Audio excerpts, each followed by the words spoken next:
I'm sure most of you will have seen this title before. A lot of big YouTubers covered it on release.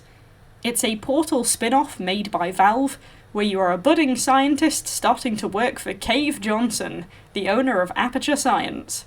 The game starts by saying a controller is required to play, which seemed an odd ask at first, and when I plugged my controller in, whilst the game was in the main menu, it refused to recognise it, so I had to quit the game and go back into it with the controller plugged in.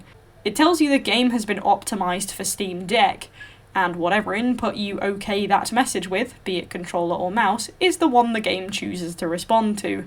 It's got some basic options for aspect and subtitles, which I chose to have on. I then started the game to the motivational voice of Cave telling me I was a genius as I was slowly lowered past some stray mantises and boxers into the depths of the place. You then realise Cave is just a recording, as he is in all his Portal appearances, and a core named Grady switches the right message on and sums up your job. You are a nondescript product inspector, there to inspect products, whatever products they choose to give you.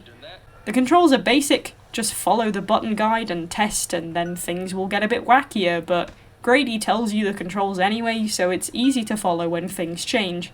The game is fairly short at about half an hour, consisting of Grady working with you as his scapegoat on a toilet-based turret, which he gets the idea for after you accidentally have a bunch of ammo fall in the toilet.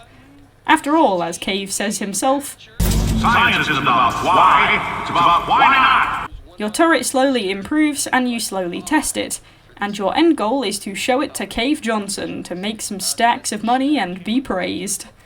The game's dialogue is true to what the Portal games were, and it has its share of little background details and bits of flair added in that give it the same feel as the originals. Some go a little beyond, with you having to take an actual screenshot to take a photo, having to say out loud your name, print and sign it on leaving jail, and the game takes your name and credits you for playing your player in the credits scroll. The toilet in your cell is the same one you tested, and the random praying mantises running about appear a few times through the game as well, contributing a little bit to the end scene. It's mostly just a press button to do stuff game, but it has some shooter elements as you can control the toilet. There are a couple of things I want to mention. I had the subtitles on, and very minor point, but they didn't swap over as smoothly as they could have. The first block of words didn't disappear once people started talking, and a new set appeared straight away, so there was a little jolt as the new one appeared, the old one vanished, and the new one popped up again. The game says you need a controller, but you also need a mouse for the name signing part, and I think if they wanted, they could have bound the buttons for mouse and keyboard to save you having to have both plugged in at once. Also, there's a part where you test the fire on the toilet, and the game says there are gyro controls.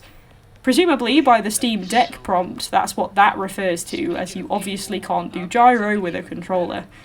This is also what I believe the game is for, since making a short game like this, especially with no Portal sequel expected, is a little random unless it's a promo. So I'm going to assume this game is made as a free, fun tester for the Steam Deck. It also explains why the game is controller dominant and has no mouse keybinds, because the deck is a handheld whose buttons match to a controller, and you would do the signature with the touchscreen. Presuming it has a touchscreen, I haven't looked too far into it. It's short and sweet, very true to the originals, whilst being a spin-off that doesn't tie to the original plot too hard. Cave's fate doesn't appear in Portal 2 as it does here, but it doesn't disrupt the story with the way it's presented in this game.